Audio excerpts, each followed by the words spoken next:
I'm just going to do a quick 5-minute video on an all year round calving herd. This is how fast this farm turns around. Now, I've done a video the other day of this farm, this all year round calving herd. It's on a very wet Sunset clay farm.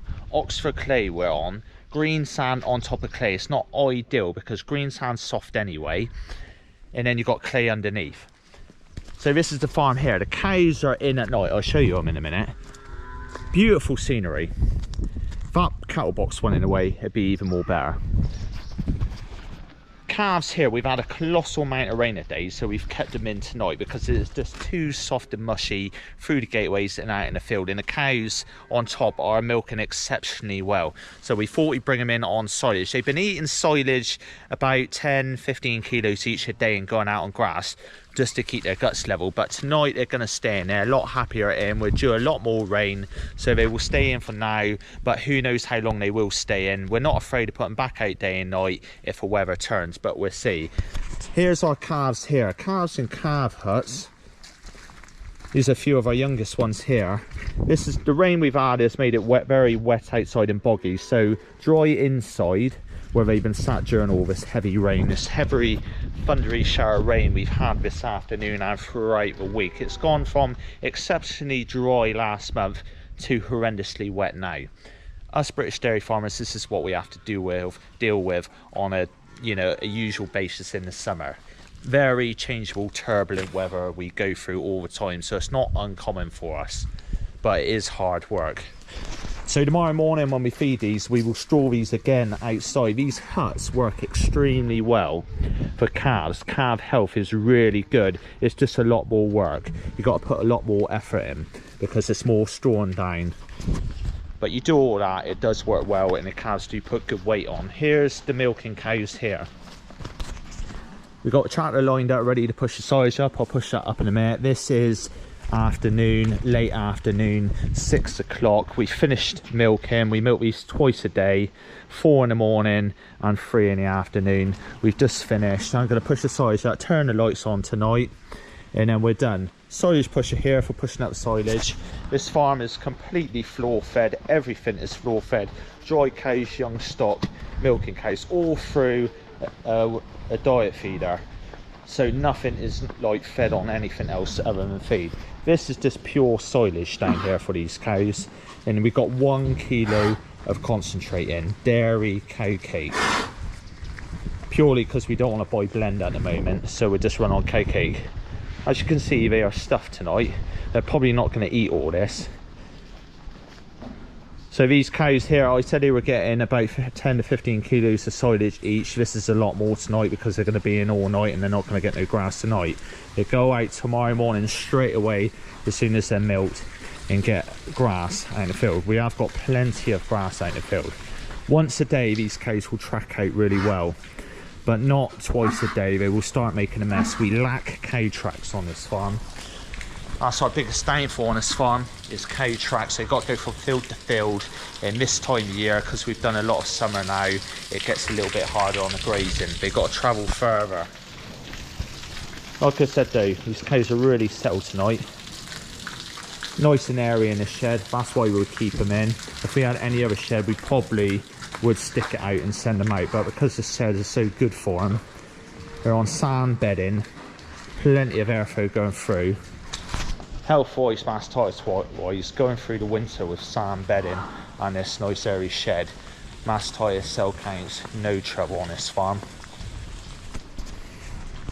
We've got hexagonal grooving in the concrete. What's good grip? You've got the sand anyway, so when it comes to animals doing the splits and whatnot, bullying, fighting or what have you, that's very, very minimal because you just got sand everywhere. Really bad for your yard scraper, of course. Does wear out a little bit more. Get through a few front wheel bearings, get through rubber and skids on the yard scraper a little bit more.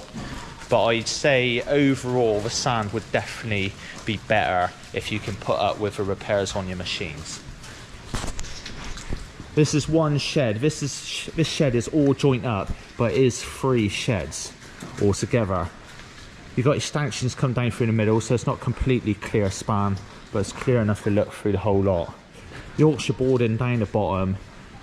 Yorkshire boarding down the bottom, but split. so you've got the air come through. Side diagonal to make it look pretty. At the top, even though you can see the gaps on camera, that is completely board to board there to stop the north wind coming through. I am walking into the middle shed now. So this is the one of three, the middle shed. It's the middle cows sat down. Most of the cows are sat down. This shed here is a 2 meter drop from there right down to the bottom. So water runs really well on this. So these have been in here for about 2 to 3 hours from starting milking. You can see it's still relatively clean. Plenty of space, plenty of feed space. There's a good 300 odd cows here, probably slightly more. I wouldn't know off by heart, but it'd be a good over 300. And you have a good 1.5 foot each of feed. So I think the normal is 1 foot per cow, but these have got a good 1.5. Don't quote me on that because I'm not that clued up on my all my answers. But yeah, as you can see, we've got plenty of space down through there. You can see. So in a minute, I'm going to push that outside barrier there, what was stood down just a minute ago, with the tractor over there. And I'm going to drive around here and push this up. Got plenty of feed, so we only got to push it up once tonight. We would only push up once anyway. Maybe more in the winter when they're in day and night and they get really into it and they really start eating. But we would feed with a wagon on this herd once a day, purely because we've got to go around another 2 farms. So once a day on each farm is just simpler. Say we were just on this farm with just one wagon, we would probably feed in the morning and the night, just to inspire, you know, the cows eating more. This is down the inside barrier. We've got a gap in the roof there, what does let a little bit of water through. I say if we'd done it again, we would probably fill it in, but it's not, I wouldn't say it's a biggie. This is the third shed over here. As you can see, we've got plenty of roof lights down through. So even though I'm going to turn the lights on in a minute for them tonight, so we've got a little bit of light, I won't turn them all on, I'll just turn on 1 light per shed. Because even though it gets dark, it's not dark in the summer, so they will still be able to see.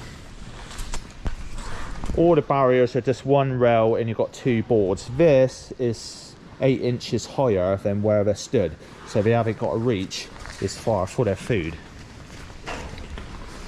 So we just got perfect height. As you can see that cow there demonstrating. She's lower there and the food is higher here. All helps out massively, I say, in milk production. These cows aren't extreme, they're about 8.6 to 8.7. I think we're going to do a good year this year, so we're going to be around about 8.7, 8.750. They will push to 9 if we put in the winter a bit more maize in silage in the diet, but we run on 1/3 maize and then the rest is silage, and then we do 4 kilos of blend down the barrier, flat rate fed the whole lot. They're all year round calving cows, they get flat rate fed down the barrier, and then we feed the yield in the milking parlour. So we would average about 7.5 kilos a cow in the winter, and then at the moment we're averaging about 6, and we might push it to 7.5 if this rain carries on. Because like I said, they are milking extremely well, then we want to keep it up, because the butterfats are 4.8 at the moment, so that's really good for a cow like this, I reckon.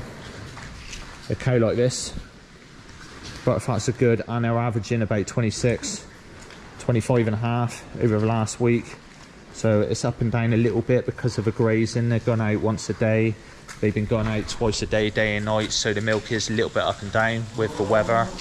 All the cows here, they lie uphill because the barn is on such a slant. Like I said, 2 meter slant from up there down to there, so we've got great run.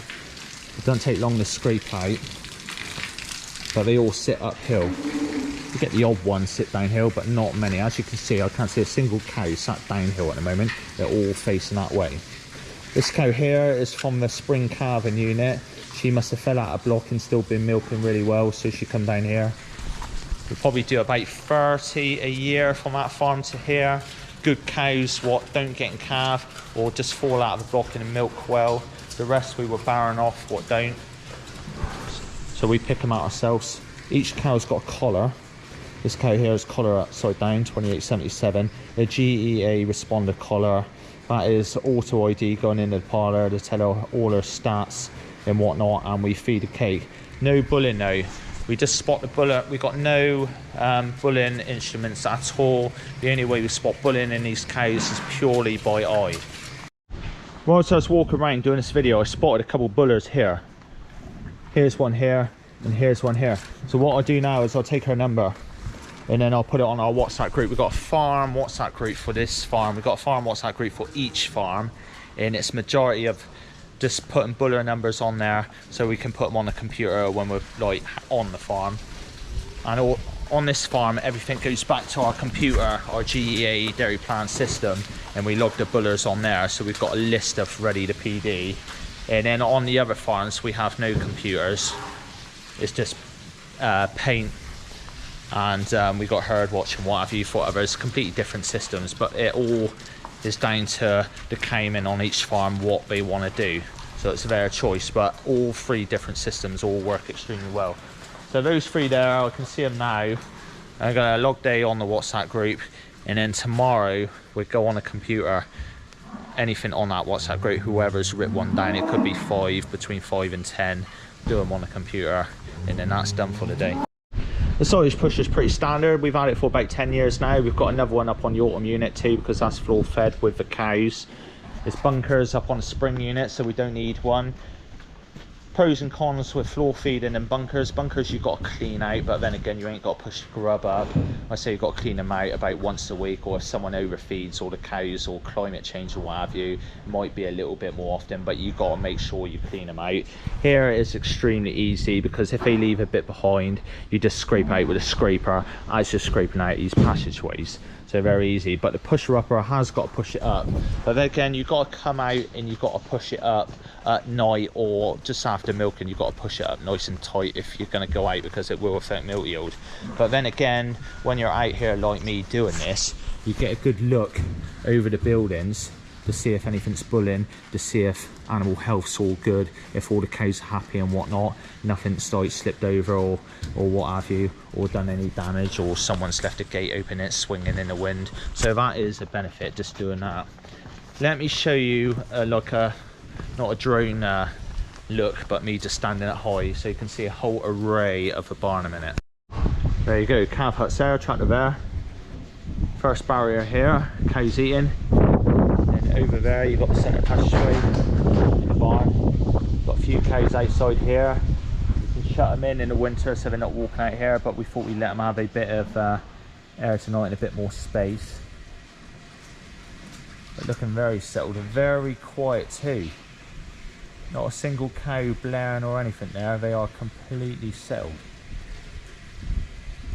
This area here, this open area, we're going to barn that over soon. And that's going to be great then, because in the winter the cows will not go outside at all. They will not get rain on their back at all unless we force them out.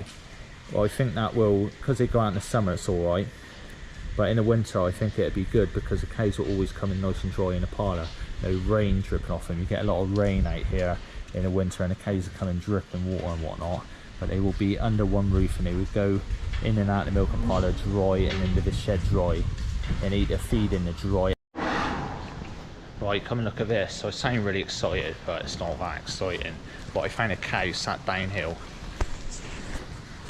Got 1, 2, 3, 4, 5, 6 there in a row sat, all sat uphill, bar that one sat downhill. You do get the odd one sit downhill, but I say 95% of the cows here are all sat uphill. I think this is the only one in this shed sat downhill. But if I sneak up to them, this is how comfortable they are and how clean they are too. Look at that, and they're so laid back too. See, I'm just stood by this one here. She's nice and relaxed in. Sat perfectly, I reckon. We would put sand in about twice a week at the moment. In the winter we might do it slightly more, but it's not a set time, but we like it. I say when you get the cows out in the morning or at night in the winter, it is harder than sawdust brushing it. You've got sand levelers and you've got to brush the muck off here like this, and then brush your beds. It is quite hard work on all these cubicles to do that for one man, you know, you do get a bit of a sweat on, even in the winter when it's really cold and you come in here with like your tweed jacket on, all wrapped up with your hat on. By the time you get last barn, you are stripping off. As I walk up through these cubicles, I never walk past a cubicle and leave a bit of muck on like that. I come down through anyone, if I see a turd on the side, I will kick it off. I will not leave it on there. It's part of our rhythm when you're walking around, checking around, you make sure you kick them off.